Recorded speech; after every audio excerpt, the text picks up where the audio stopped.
too. Hey JG, we heard that Milton Williams got a game ball from the Detroit game. What did you see from him in that game, and what have you seen from him over the course of the first half of his rookie season? The second part to that question first, he's improving every day.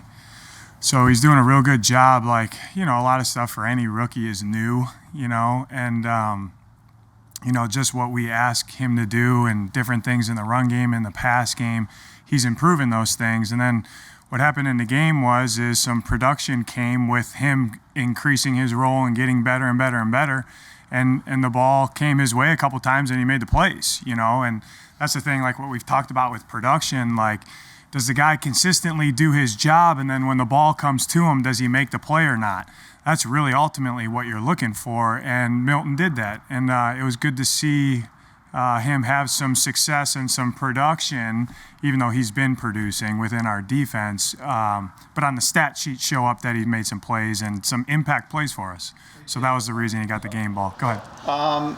Why the change at linebacker? Why more TJ? Was that sort of Detroit-centric, or is that something? A little bit. It's always going to be who's out there playing. As always, we kind of break it up, kind of three things is, all right, what do our guys do well? What are we trying to defend? And how is the game going? So that was, we made a little bit of a change with, Davion and TJ in there playing, and, excited about all those guys in that room, in the linebacker room. But both of those guys we felt did a pretty good job and played winning football. Is it important to you to have not just optionality, but also defined roles going forward, where guys know what packages that are going to be in? Yeah, very important for us, because we say to our guys, be a star within your role. Now, with saying that can change, quickly, by injury, by if a guy's not executing the right way, or how the game goes. That all changes as the game kind of unfolds, and you end up playing, more of this call than we did out of this call, you know what I mean? Because the game is what it was, it was 17-0 at half, and then we scored again there. So it kind of went a different way than if it would have been a 7-7 game, So that our guys are all, versed on, hey, here's what I'm doing this week. Here's the packages I'm in. This is what I need to execute to play winning football. And then with the whole, if this guy goes down, you got to step into this role. And, if this guy's getting a bunch of clock in this package, you might back him up here and in another package. So that always, that's an ever evolving thing, throughout the week and on game day. Good question. I'm sorry, did you challenge more, or did winning more on first and second down allow you to challenge more? I would a little bit of both. I think going into the game, we figured out in our mind, the coaches first, and then when you game plan, like today, we're game planning, and you got to start making decisions, before the players come in here, And it's like, all right, well, if we do this, that puts hard, not everything takes away one thing, So it's ultimately trying to say, hey, here's who we have.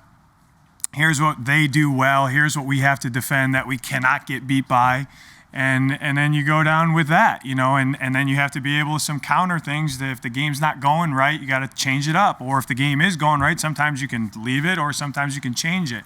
I do feel like the D-line dominated that game in the run and pass game, and that we got to a lot of second and third down known pass situations, and it's tough for anybody, and our guys, up front, all 9 guys that played winning football. They executed in the run and pass game, and it made it a tough day for Detroit, obviously, So I think a blend of us winning first down kind of fed into second and third down, what you saw a little bit.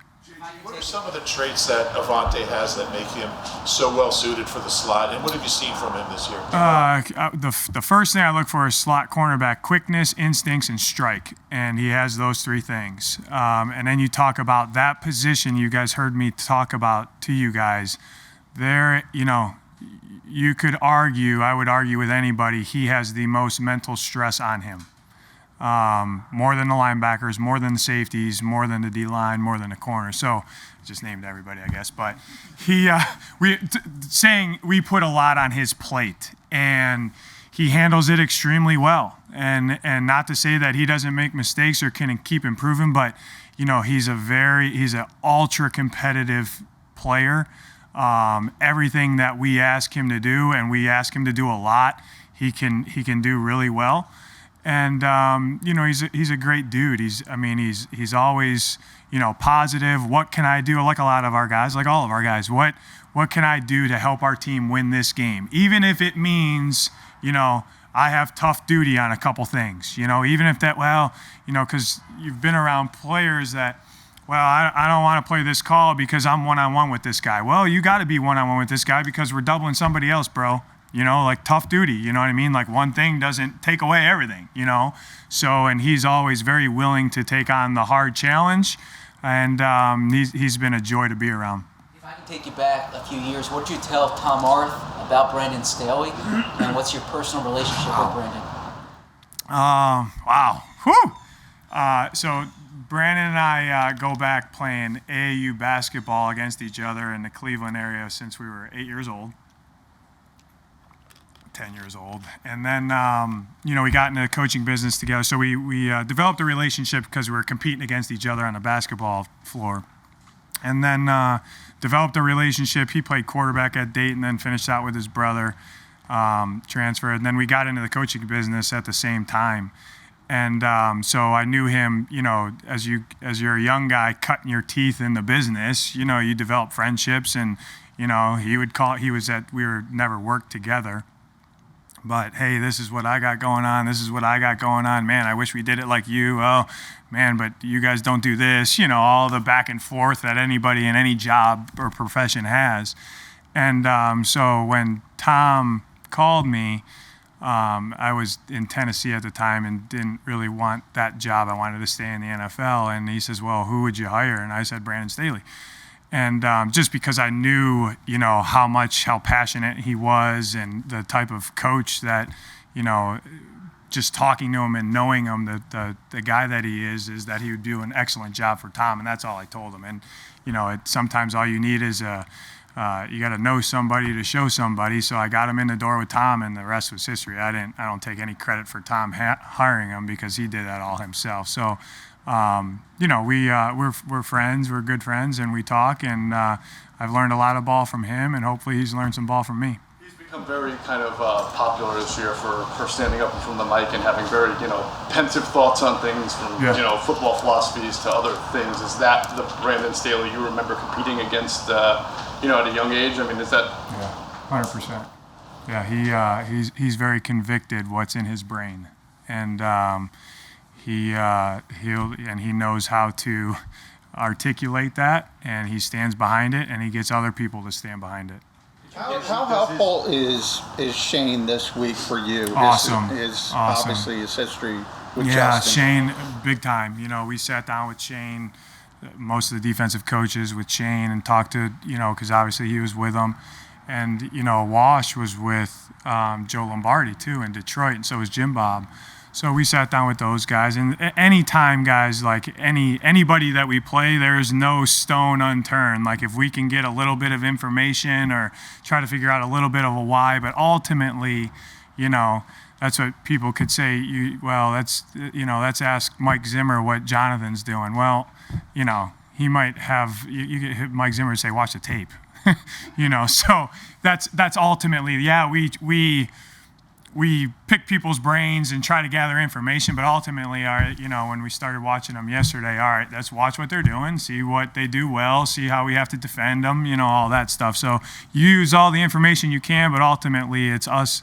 It's on our, plate to watch the tape and say, hey, this is what gives us the best chance to win. What information does come from that? Like, especially when you're. Start what over. information does come from those conversations that you wouldn't see on TV? Just like stuff like, hey, this is what Herbert does really well, and this is what we were trying to improve with him. This is the looks that he likes. This is how he wants to play. Stuff like that. Just with any quarterback, what is he comfortable doing, and what we can try to do to make him uncomfortable.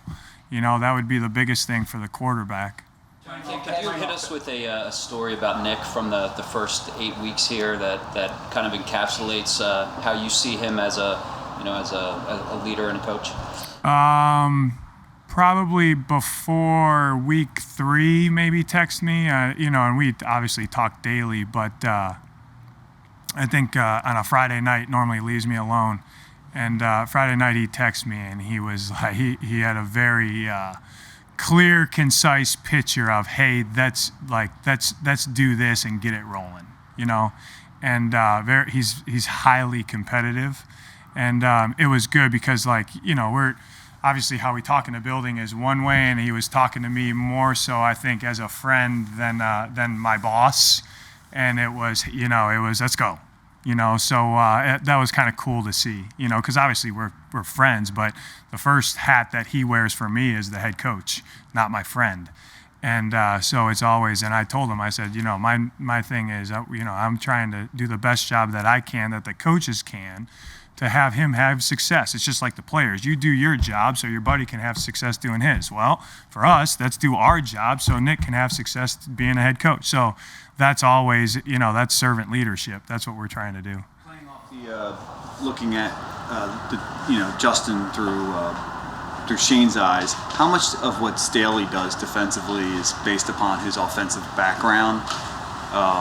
And is that factored anything into how? Yeah, when you watch the tape, you know, obviously Brandon's a defensive guy at heart. I know he played quarterback but he's a defensive coach. But you can tell it's funny, you know, because, you know, I have a very high opinion of their offensive coaches who they have on that staff, the trees that they're from. You know, and each guy on that staff is kind of, honestly, if you look at it, you know, there's some guys from the Shanahan tree, there's some guys from the Gruden tree, there's some guys from the Sean Payton tree. Well, you start talking about guys from those trees, and it's like, boy, these teams are hard to defend. And then they put that all together. It's like you see elements of different parts of their offense that's really hard. And I'm sure Brandon has helped Joe with, hey, this is what really attacks a defense, do it. So that's where I think you start to see show up. You know, a lot of people, you know, it might look good or it might seem good or, you know, but it's ultimately what your players can execute. But from a philosophical standpoint and from an X and O standpoint, you see them doing some things that, you know, are, I would say, ahead of the curve with trying to attack defenses with different styles of defense that they play, that people play. So it's going to be a big-time challenge because they know what they're doing. In past years, coaches have sat up there and have kind of downplayed sacks relative to the public importance and have emphasized more pressures. The counter to that is obviously sacks or negative plays. Pressures don't always lead to a result. What's your stance on that? Do you think sacks is kind of the end-all be-all there, or do you value pressure more? No, I don't. I value both. You saw what a bunch of sacks do, you know, to the game. I also think, like, you saw what a couple pressures do, you know, to a quarterback. You know, some guys will stand in there and take it and get hit and deliver a strike. You know, that happened on the second down. You know, we brought some people and we had a free runner and hit them. You know, and I do think that affects quarterbacks a little bit, especially when it's something that might be new for him, or then he starts kind of looking around and, you know, are they going to bring that again or are they not? So you're always trying to put. Again, you're always trying to pre and post snap affect the quarterback, and you know there's a lot of different ways to go about that. But I put a high importance on hitting the quarterback and sacking the quarterback. So, you know, and there's all kinds of ways to get that done. It's just how you go about that each week is, you know, typically changes a little bit by who you're playing and who you have. Seen from Marcus Epps, and obviously his extra playing time as Anthony's been down. What have you seen from him? Playing at a high level. He's playing at a high level. I've said all of our safeties from the start. It's a good job for the people that Howie has in here. It's like what I look for in the safety position. He has everything that I look for. I mean, from a mental standpoint, from a physical trait standpoint. You know, the toughness that he brings to the defense, the athleticism, the ball skills, the tackling, the run the show, you know, as much as Avonte, as we put on Avonte, we put a lot on those safeties too, with the style that we play. You know, and you might think, well, what do you mean the style that you play like, you know, you got a couple coverages. Yeah, but there's a lot that goes into those coverages by certain things. So we put a lot on his plate and he handles it. He's another one like Avonte, very positive. You know, when it's not going his way or not going our way, it's on to the next play. So he has very next play mentality that the head coach preaches, and you know he'll continue to play for us because he's playing winning football.